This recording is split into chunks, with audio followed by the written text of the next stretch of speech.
Good morning, everybody in this incredible group. How did we get so lucky to be together today? I just really wish to say once again, thank you so much.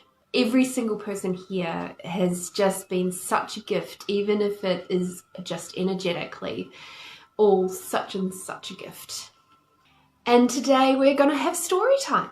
The title is Shaking Off the Shackles and Stepping Into You. And this is Juniper's story.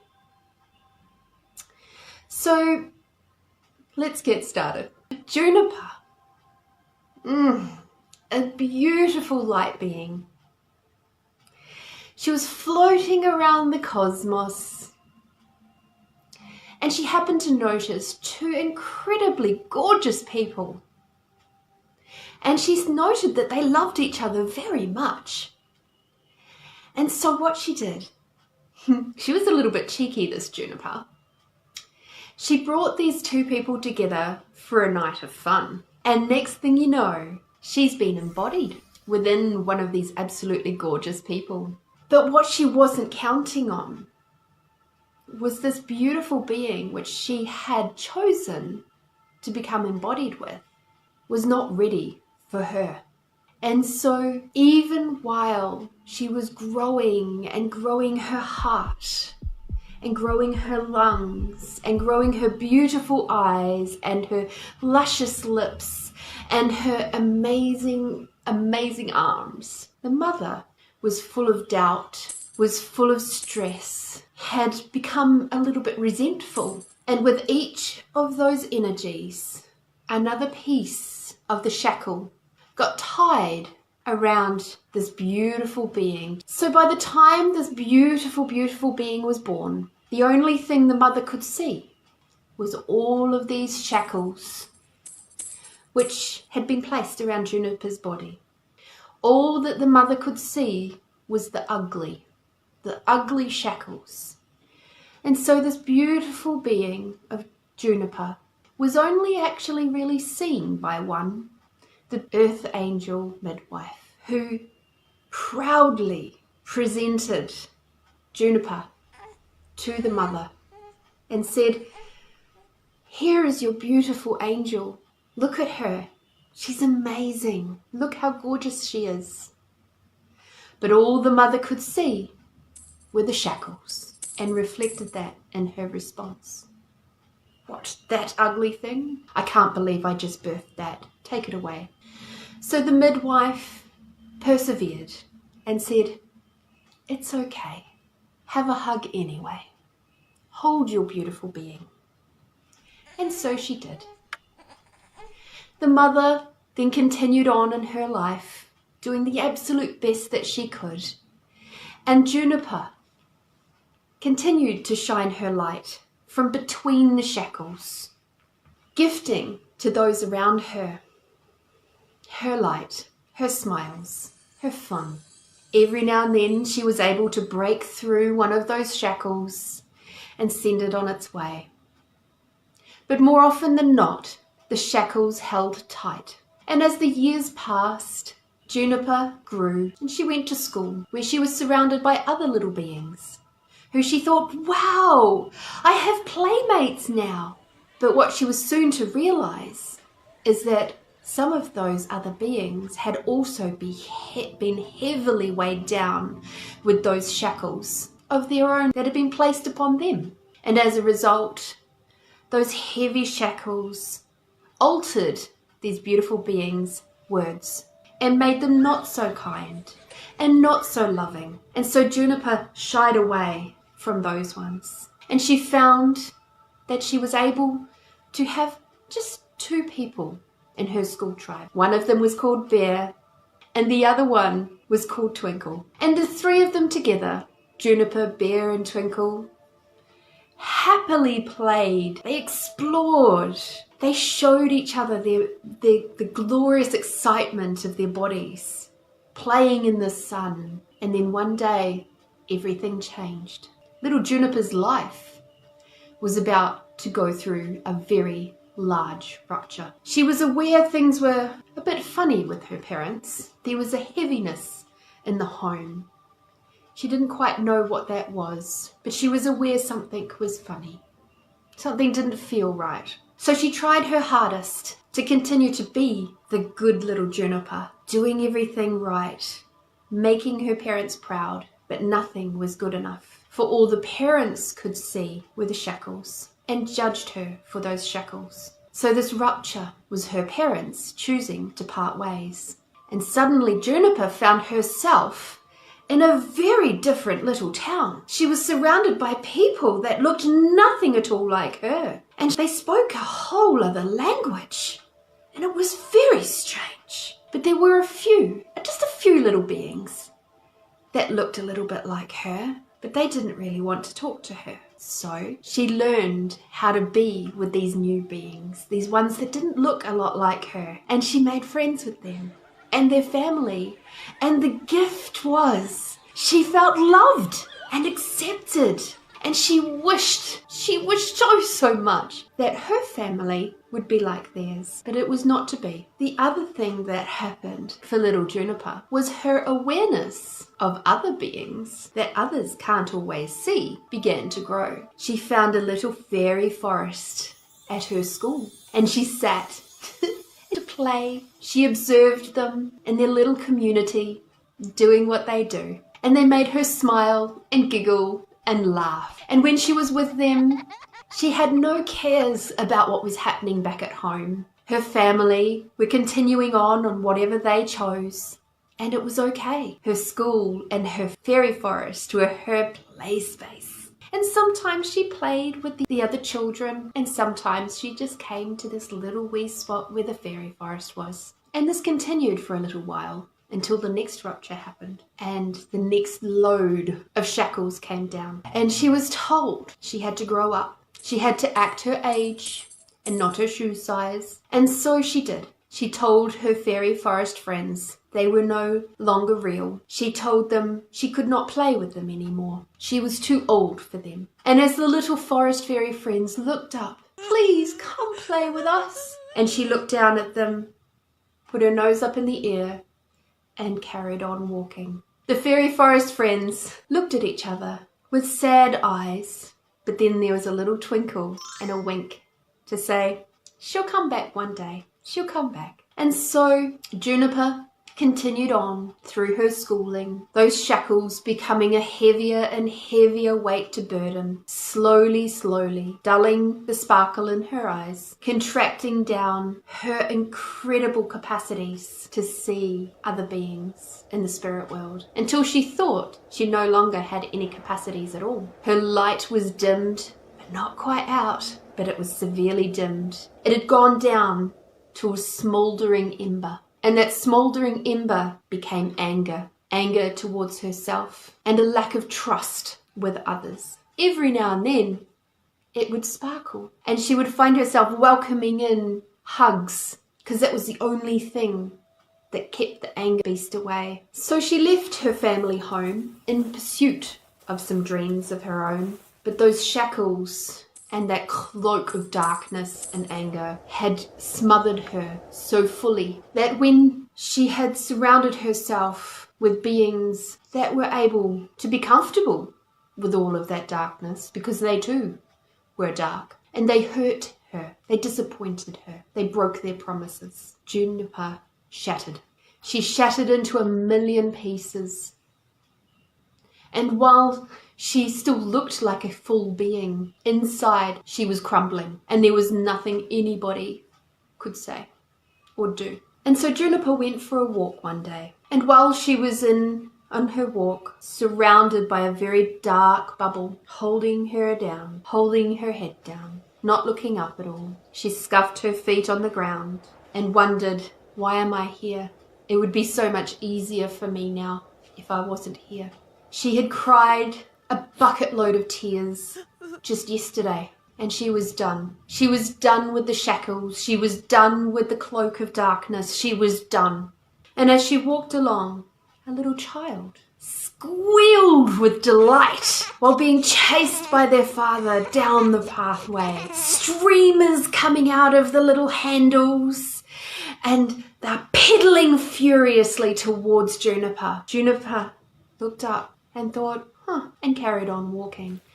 Next came a man who was pushing a lawnmower, cutting the grass. Juniper, in her bubble, didn't really register the noise, but what she did notice was the smell. And the smell slowly penetrated through the very, very dark bubble. Just little whispers of the smell penetrated up her nose and reminded her of happier times when she was a child. She looked up at the man mowing with the lawnmower and thought, oh, wow, I do like that smell. And then the comprehension that she hadn't smelt anything in quite a while.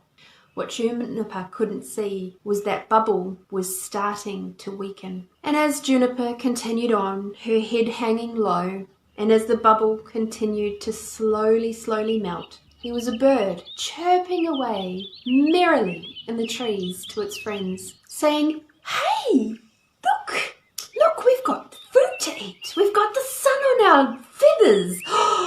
And look over there, do you see that?" Excitedly, the birds were telling Juniper, "Look up, look up, look up." And Juniper, hearing all the twittering, looked up into the trees and then looked over to the blank, clear sky above the housetops. There was no clouds, but there was a rainbow. There was the biggest, most beautiful rainbow you have ever seen. The universe was talking to Juniper and telling her, it's not your time yet. You have good work to do. There is more to come. And at that moment, when Juniper saw this rainbow and heard the message, although she didn't know that that was the message just yet, she just saw the rainbow. The bubble melted completely. And for the first time in many, many, many months, she breathed a big, deep breath, taking in all of the smells of the cut grass and the flowers, the fresh air, and suddenly she felt whole again. As she moved on, she began to find out that the people she had surrounded herself with were not her friends. They were adding their own little links to those shackles. Deep inside of her, she looked and found that place of courage, and she allowed it to grow. Slowly, allowed it to grow. And she made the brave choice to step away from these people, to go alone, to start following her own path. And little Juniper, she was scared. She was absolutely petrified of where it may lead. But each day she took another step and another step. And sometimes she stumbled backwards.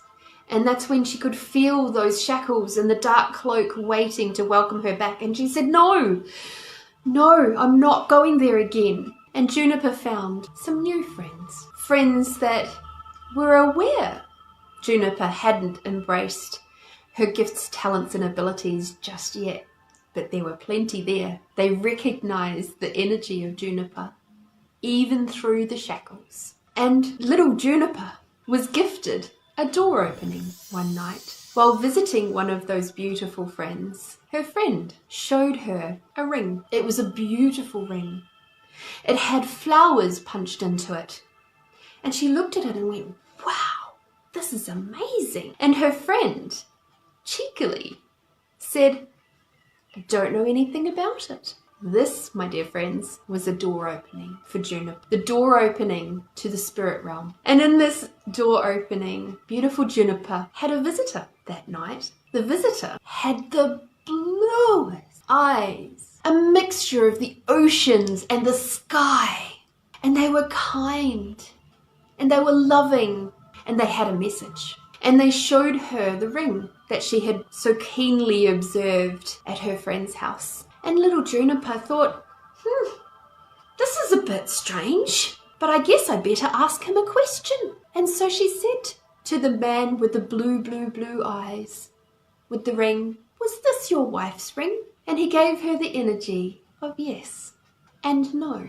And so she thought, Okay. So she said, "What do you wish me to know?" And the man with the blue eyes turned to the side, and before her she saw the front room of her friend's house, with some little children playing in very old-timey clothes, playing happily with a train set. And Juniper's heart burst open with joyousness at being shown such a beautiful scene, and she wept with love at seeing this gorgeous, amazing moment that was quite clearly so special to the man with the blue eyes. And then something made her ask the man with the blue eyes, "Do you wish for that ring to stay with the house?" He smiled and said yes. And he gave the information to Juniper at that time that was his link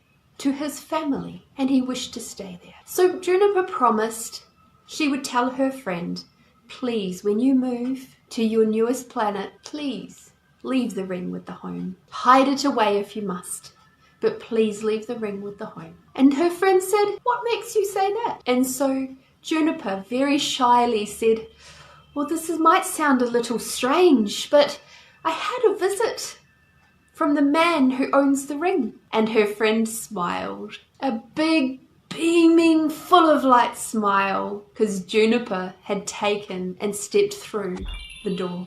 She had stepped into part of what made her uniquely her. And over the years, her capacities grew and her friends changed. And she too moved to a whole other planet, a planet where she was welcomed and where her light was able to shine. And every time she stepped into another part of herself and her own talents and really acknowledged, yes, this is me, another part of those shackles from her childhood drifted away and melted into nothingness, turned back into energy, and was gifted back to the planet she was on. And so Juniper continued to grow, continued to expand, continued to embrace her talents. And sometimes she was challenged. Sometimes she had people around her saying, "You're not real. You're not good enough. You couldn't possibly know how to do that." And Juniper sometimes allowed those shackles to rear their ugly heads and get a little bit tighter around her, but then she went, "No, I'm not doing that again." Every time she could feel that cloak of darkness coming near her, and there was once or twice where it actually almost covered her, she said no and broke forth again. And every time Juniper has broken forth, she has welcomed in a larger amount of her own personal shining light. And so Juniper's mission over her lifetime is to show others that they too can be their bright, shiny, sparkly selves, that they don't have to have those shackles, and that it's okay, because if she can do it, they can do it. And so she laughs and giggles her way through her life. She cries when she needs to. She gets angry when she needs to. And she understands that all of that is the brilliant, beautiful tapestry of life, that none of it has to weigh her down anymore. And here's the little gift, my friend. Every time one of those shackles, one of those little chain links was dissolved, it sent a gift of consciousness, of enlightenment back to where that came from. So every time that Juniper welcomed in being her, being bold, and being brave, she also has changed the lives of the others that were before them, creating a greater space for them to choose more, and creating a lightening of their hearts, so they no longer have to have those shackles there if they choose not to. And that, my friends, is Juniper's story so far. Thank you so much for watching, for listening. I hope it's been as enjoyable for you as it was for me telling the story. You may recognize elements of Juniper in yourself. You may recognize elements of her story within your story. Maybe your shackles are abuse, or your shackles might be addictions. Every time you are judged in any way, that's a part of the shackles. So Juniper is basically giving you permission Juniper's story is giving you permission to not have to wear those shackles anymore, that you can be beautifully, uniquely you, no matter what. I adore you guys. Thank you so much for watching, and please know that it's your time to be bold, be brave, be you. All of you. Even those little parts of you which you've tried to hide away. Now is the time, my friends. Let them out to play. Thank you so much for watching, and I'll see you all sometime soon. Mwah!